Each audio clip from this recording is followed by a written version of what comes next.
Hey guys, it is me, Shoviaz, and today we'll be doing my full entire episode review and I guess analysis for The Owl House Season 3, Episode 3, the series finale, Watching and Dreaming. It's the final episode for The Owl House, and it's 55 minutes long, being the longest episode of The Owl House, and I think the longest episode in any Disney Channel show. I don't know. Just tell me if I'm right about that, But anywho, this whole entire video will contain obviously spoilers for the entire series and even this one episode. And this is it. I definitely have lots of things to say, so let's just go do a little quick rundown of everything that happened in the episode. Starts off with all of them having their own different dreamscape type thing with, all in their own nightmare with hearing the, King's dad saying, "Wake up."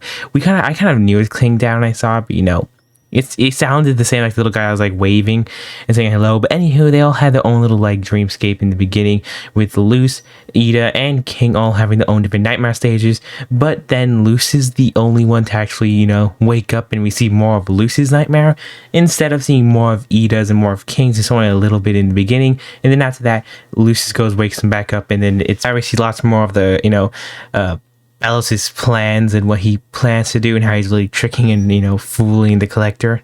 We finally see King and Ida's reunion with Luce is definitely just so nice, but it's also so fast because, the pacing, they only have 55 minutes to end everything, so it's a pretty short reunion.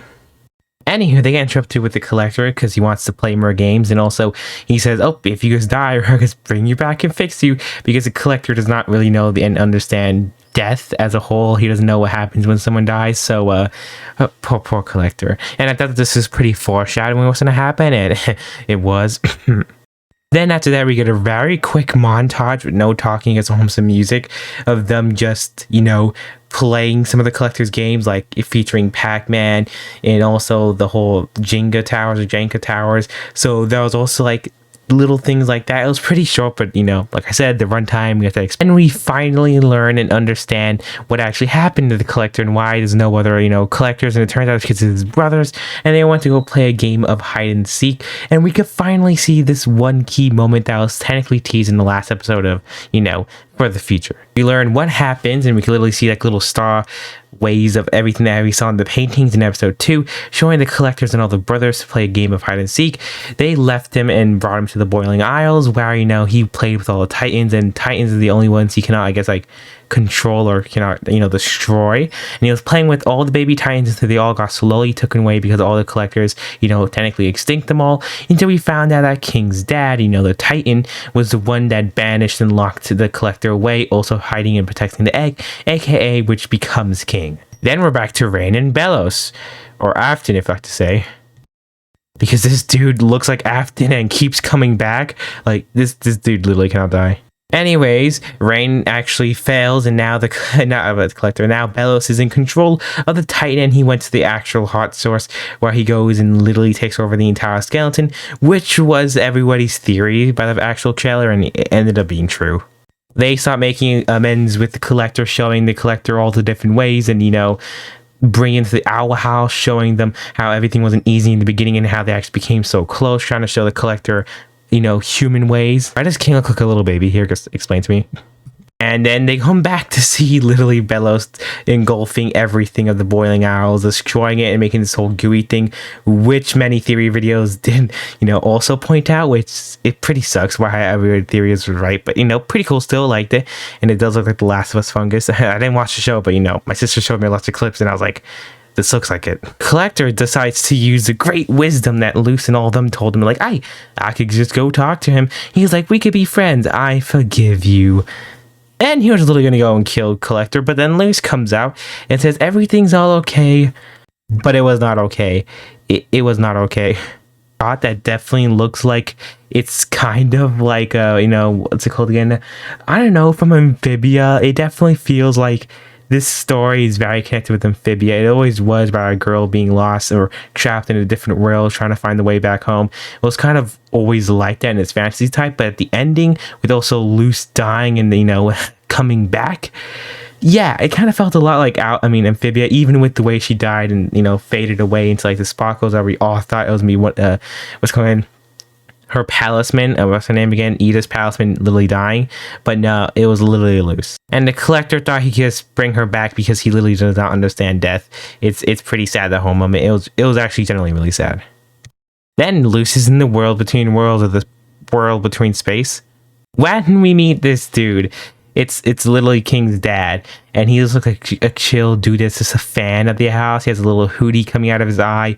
He has Ida's bad girl coven on his shirt with a whole pants full of glyphs.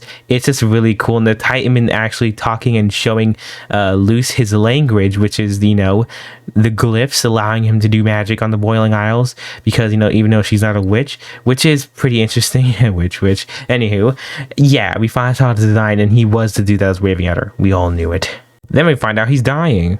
Then he decides to give all his powers to Luce, and then he dies in this big dramatic way. That was like a huge Titan showing the skeleton, the wings, everything like that. And he's just slowly going under, because once you go under, he says you're dead and gone forever, meaning King's dad is sadly dead and never met his son.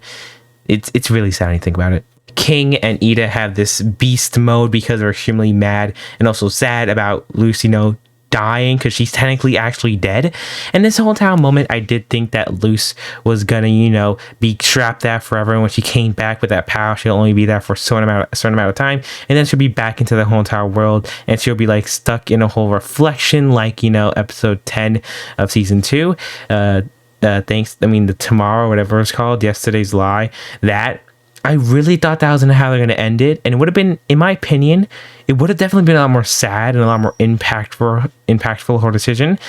But also, it did show how she didn't want to stop Belos killing the collector. She wanted the collector to die, but then she says, you know, does she feel bad about that? She still went and did the right thing, because it's always a loose thing to do the right thing. But anywho, yeah. Then we get the new Titan Luce. You're telling me this is not like one of the calamity gems from Amphibia? Because look at this. It's literally half Titan, half human Luce. It's extremely cool. Also, the animation is extremely smooth. You get some nice smooth animation. We get a whole reunion with everyone. Says her final words. He actually mimicked the Good Witch Azora books, which was pretty cool. I literally, the minute she started speaking, I was like, I don't know her next line is. I know already where her next line is. I was like, literally, the last one, I eat this sucker. I was waiting for when she was going to say it. She did. She did. Ended a total wipeout and ended Belos. Everything Thanos snapped as Belos is now dead. But he comes back as Philip, trying to trick Luce, like, I was under his control, like dark magic, like her sister, you know? He was literally trying to pull her strings. You even see him sweating. He knew he was trying to make it out alive, but Luce is not falling for that. She literally was not falling for that. We see him decay, which is pretty interesting. Like, yo, Disney, they allowed a lot for this episode. Then we see everyone have a good old reunion. It's literally just so sweet. Even in my opinion, I still think that she should have been like a tragic ending, but I'll get back to that a little bit later on. Everybody get, all back together, and we can also see how now Darius is like a good father material for Hunter. Everybody's all back together. It's a good ending. Even Hootsifer, even Eve comes back with anime eyes. It's just perfect. King decides to give his plush, to his very important plush that I sadly forgot his name, to the collector, as the collector goes back in the stars. Pretty interesting. Glyphs and magic does not work anymore since the Titan is, officially dead, not alive anymore. So that's pretty interesting. And then we get the best spots. The time skip. Is it just me, or every show has to do a time skip now with Amphibia and even Our House now? But this time skip was, I think, a little bit longer, showing how Luce was going back and forth within the worlds, having fun, and now she's entering college. Like, oh, did she graduate from it? I don't know, but it was like very cool. She even went and graduated at the same time as, what's her name again? Dang, I forgot the shapeshifter one. I forgot her name. I'm so sorry. Anywho, they both graduated at the exact same time, which is just very cool. She got accepted into different colleges. She wanted to take everyone in college, which she can't do. Also, they sold the house next door, renovated it, and now it's literally just a door to, the demon realm. They just left it open like that. It's just there. We get a whole transition showing everything, that the whole episode showing everybody, all the time skip future selves. Even Hunter with his new palisman. We literally see everything. And what's going on? Luce goes back to, Also, she has a what's kind of Amity's Netflix necklace. Just noticed that now. And also, look, it's King, a little bit older now, and it shows how now King could also do glyphs, and now how glyphs are starting to work because King is growing, and since he has Titan blood now, it's gonna slowly come back, but it'll take time. Also, most likely they had to use King's blood. Like he must like, I need to donate some blood now. I bet that's how. Also, you see some nice, pretty starlights. All look at it and you can see everyone's new updated design look. Don't know why, but YouTube decides when they uploaded the episode decided to make it a lot smaller. This is gonna be low quality now. And they decided to all say bye and wave, showing every character in the Owl House with a nice conclusive ending. Okay, so I have lots of things to say. Also like this Godzilla reference, definitely. This episode was definitely good. It was the longest one. It was pretty good, and obviously it's the ending. Me, in my opinion, I do like how they did something like different from Star and Amphibia, around well, Star, on the other hand, had to literally merge the two worlds together because they couldn't handle both of them being away. And then Amphibia decided to do something different, which separated them forever, letting them both go as two different characters in two different worlds, you know, being a nice, pretty ending. But Our House decides to also take a twist on that while keeping the worlds just the way there is. Just keeping a portal back and forth, just keeping like that. In my opinion, it is a nice and wholesome ending. Seeing everyone all grow, it's just a very nice thing to see how much Luce changes one world just by being there. It's just very sweet to see this. Also, all the characters growing up. Also, thanks for watching. It was just really amazing. In my opinion, I did think that it would have been even sadder, more heartbroken, if Luce would have continued and stayed dead and was stuck in the mirror dimension, just watching everyone as a reflection. It definitely would have been sad. I felt like that would have been a pretty okay way to end the series. I would not have been mad, but her coming back to life was pretty known because it's a Disney Channel show. They can't just kill off the character and they just can't stay dead for long. But yeah, this episode is pretty good. In the beginning, the pacing was extremely fast and pretty boring. The middle, the pacing became a lot better and the story was really good. And at the ending, it was just okay. The pacing was also okay. And the ending was just nice and conclusive, with even the end cards being, you know, the whole words, no end credits like special, the whole theme showing every character growing up. It was just very good. I definitely do like it.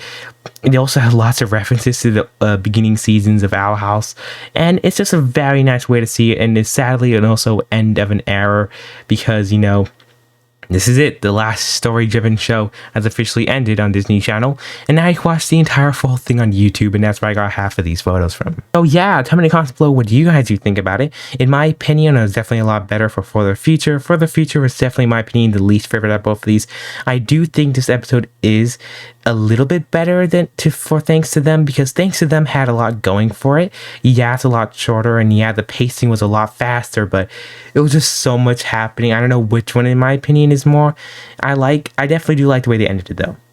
You know, still different from Owl House and Amphibia. It still kind of felt the same. Some things were a little bit predictable, like Luce coming back, and also the entire fight and how it's going to go down.